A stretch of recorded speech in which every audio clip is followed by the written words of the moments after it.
Welcome back to another reading and correcting with me, Kindar, the Tiger Knights, and Ty, the Tiger Supervisor. These are where I read a chapter from one of my stories and correct it as I go. If you want to listen to these live, it's every Tuesday morning, 8 a.m. Eastern Time on Twitch. And if you are looking to support me, that is on my Patreon. Today, we are doing chapter 35 of The Captain's Heart. He threw up bile in the toilet this time as memories assaulted him. They'd own a cat until his treatment. He remembered playing with it, loving it. He and Byron loved rolling its ball between them and watching it chase it. He'd never understood why Byron was so angry with him all of a sudden. The treatment had sealed any memory he had that related to Kelsirians, no matter how tenuous the link. Jeremy didn't remember playing with it. How much his brother loved the cat, too. He didn't even remember it had existed. He loved the gym. There had been excitement in catching sight of other guys as he grew up. He hadn't needed prompting for a session of ball or football. He'd been the first to join any team as soon as he started noticing the way guys made him feel and made his inside tingle. Singular. Come back here. He'd known it wasn't appropriate, but other than keeping it to himself, he had enjoyed those glimpses, jerked off to them. And then Kelsirians.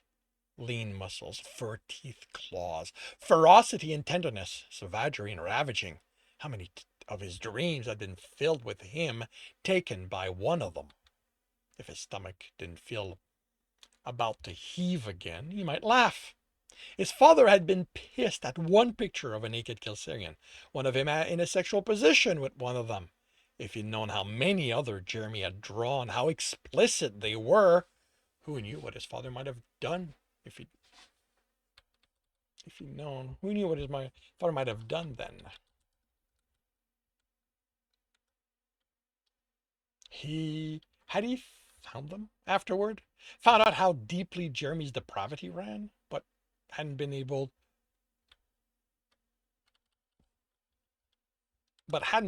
to do anything about it, since it would reveal what they had done, what they had allowed to be done to him.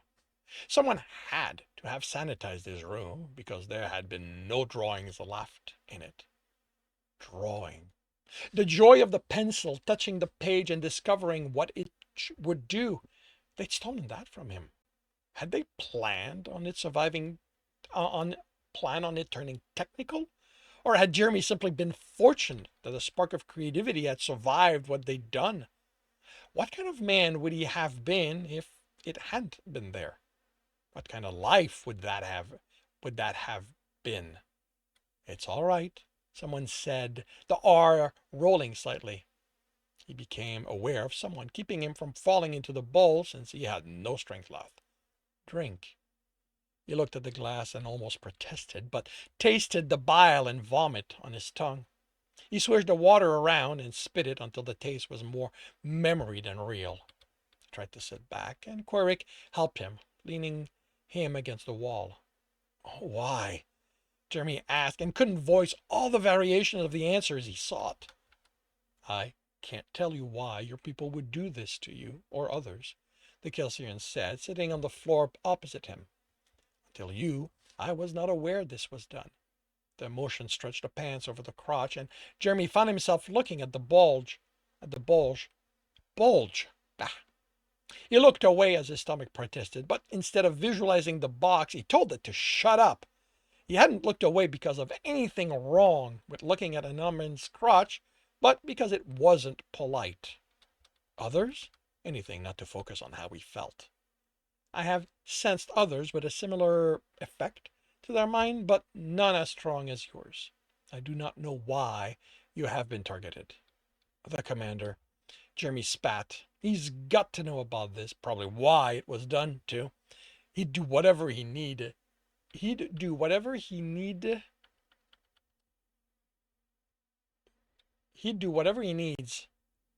to make sure me being among so many Kelsirians couldn't undo it or whatever. He rested his head against the wall. Fuck. What's he going to do when he realizes I remember? He felt Quirk's eyes on him. What? You would be safe on the ship. Hide there? Jeremy was surprised at how much he hated the idea of hiding. And what am I going to do when the ship leaves? This is my home, until he found another research station to transfer to. I understand. But remember that you have a reason to be there. If you need a refuge, do not hesitate to go. He stood and offered a hand to Jeremy.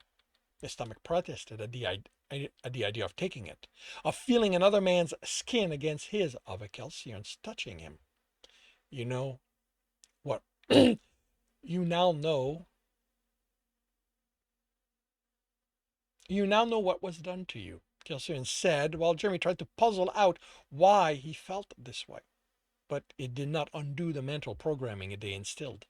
It runs surprisingly deep. So I'm always going to feel like this? He took the hand and told his stomach to fuck off. No, you know to fight it now. It is your mind and you are willed. You can undo the programming. But be aware that the person doing this will not make it easy. The commander, Jeremy stated, and Quirk smiled. I apologize. My training makes it difficult for me to assign guilt without demonstrable evidence. My work is about maintaining pleasant working conditions between people who might sometime hate each other, be at war. If I allow my feeling to influence my decisions, it would make the situation worse. You can think of it as having programmed myself not to notice assigned guilt until it has been demonstratively proven. But the cube is going to keep the subliminals in my quarters from affecting me. To a point, I do not know how strong they can be, and the cube will have an upper limit. Then how do I know if it's affecting me? How did you know to seek me out? My thoughts were at odds with each other because of what happened when I showed you what was in the box. You were the only one I could think of to tell and not expect to be sent to the asylum or something. Remain aware of your thoughts and emotion. Remember that you still have your mental box, even if you feel you are strong enough to deal with it now, to deal with how you feel. Do you want? Okay. I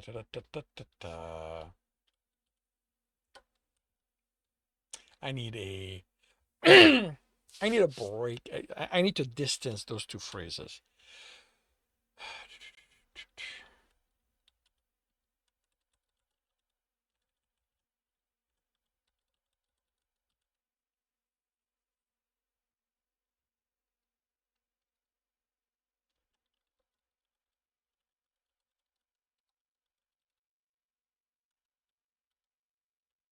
Uh,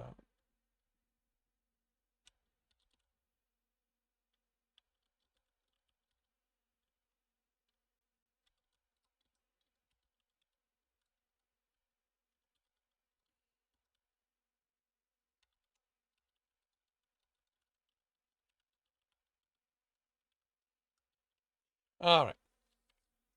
Even if you feel you are strong enough to deal with how you feel. Ugh. Queric motioned to the bedroom, visible through the open door. Do you want the box and its content back?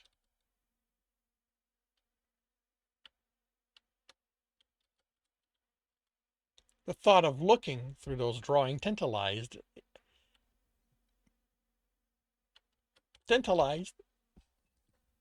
and made him feel sick. He shoved both emotions in the box. No, if the commander suspects something, he's bound to have my quarters searched illegally. A wooden puzzle box isn't going to stop them the way it stopped me. They see those drawings and he shuddered at the idea of being put through what he now remembered suffering through. Then I advise you to be cautious. Don't worry, I'm going to head to my quarters and not get out until tomorrow, when it's time for me to head to work. The lights in the hallway dimmed, then brightened, and with them the sense of impending danger shifted, but didn't track with the brightness. They seemed independent. He pressed forward because of that danger. He couldn't remain still. This was a time when holding his ground worked against him. Forward was where safety, danger was. You know what? Let's do something a little. Let's add to this.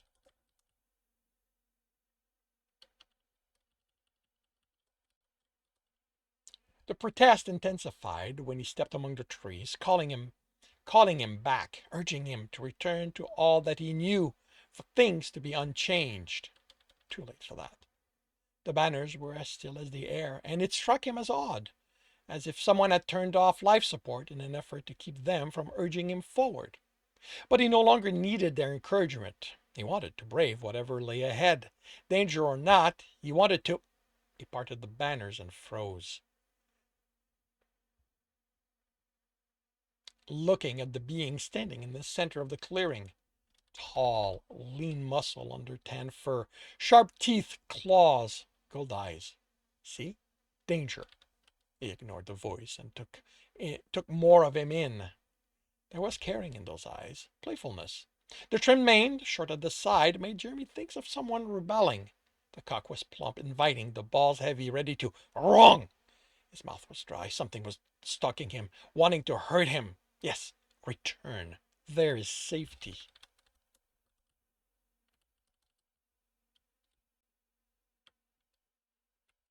Yes, return. There is safety. Jeremy stepped forward. He sat, rubbing at his temple, trying to hold on to the dream. There had been danger. He'd wanted it. He'd wanted him. Him who? He ignored his stomach's protest, but couldn't get himself to outright shove the feeling in the box. If the doctors went to such extent to keep him from feeling this, maybe there was a reason? Maybe it was dangerous for him? He closed his eyes as he remembered the treatment, the torture they'd put him through because he felt this way. Were they willing to do that because of how dangerous the feelings were, or no? That wasn't what disgusted him. They hadn't asked what he wanted. His parents had made the decision for him, and now that he could think about what he remembered that doctor saying, he wasn't sure how much of their decision had been influenced by that horror story he told them. But wasn't this story proof? Was it even real? What evidence was there? Jeremy had heard countless stories of the danger of the sickness or how horrible and deadly it was, but he hadn't known anyone who had it, known anyone who knew anyone who had it. They'd all been like him, lucky, and it had been a misdiagnosis. Like him. He looked at the ceiling and the walls, searching for where the subliminals came from, and was glad he couldn't tell. He'd give away he knew if he destroyed the broadcaster. Check the time. He should sleep more, but he didn't think he could. Not with knowing the cube might not keep working. The shower was quick. Then trying to keep himself from running away from his quarters difficult. His hand in the tool bag, holding the cube, wishing it to protect him until he was safe within the ship. He breathed easier as he stepped out of the lift and saw the Kelsirian standing in the doorway. This one's fur was charcoal. For the first time, it struck him as odd that a merchant ship would have a guard when the docks were empty. Wouldn't scanning be enough to let them know someone was approaching? Go work, he said, then stopped. Do you understand English? I understand Earther, the guard answered. Can you check if Turek is sleeping or not? If he is, don't bother him. If he isn't, let him know I'm early. I will, engineer. Another one? Although, as the lone human on the ship, how odd was it? Those he encountered knew what he did. He passed engineering in favor of food, and Turek sat before him as he was finishing. I told them not to wake you, he said, after one look at the technician's disheveled look. After a glance.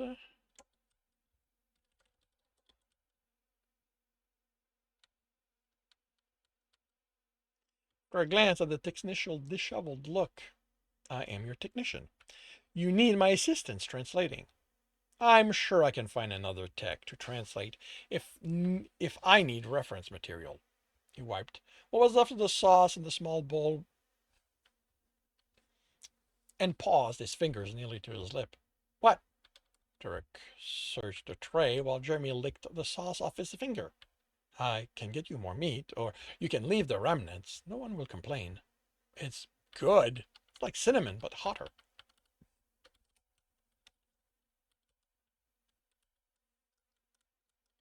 I'm not leaving any behind, and I don't have fur, so it's easy to clean off. He licked it again to demonstrate, and Turk looked uncomfortable. An old memory. One that used to be hidden from him surfaced. He'd drawn a Kelsirian guy washing his crotch the way he'd seen the house cat do it. Wait, do you wash yourself with your tongue? Turk looked horrified, then embarrassed. Well, I wouldn't wash myself that way. Jeremy changed the direction of his thinking before his stomach could protest. How about we get to work? Jeremy pulled himself out from the reactor. That should not be capitalized. Keep capitalizing it reflexively. From the reactor and nearly caused a pair of Kelsirian to trip over him. Sorry, he said, then stared as them, keeping each other from falling, changed to something more intimate. A look, the muzzles rubbing together. A glance, and Jeremy reached for the pill bottle. They were definitely both guys, and enjoying what was happening. Turek said something in sharp Kelsirian, and they stiffened before hurrying away. They aren't technician, you don't have to. Jeremy stared at the bottle. The reflex was ingrained so deep that he'd reach for it this time instead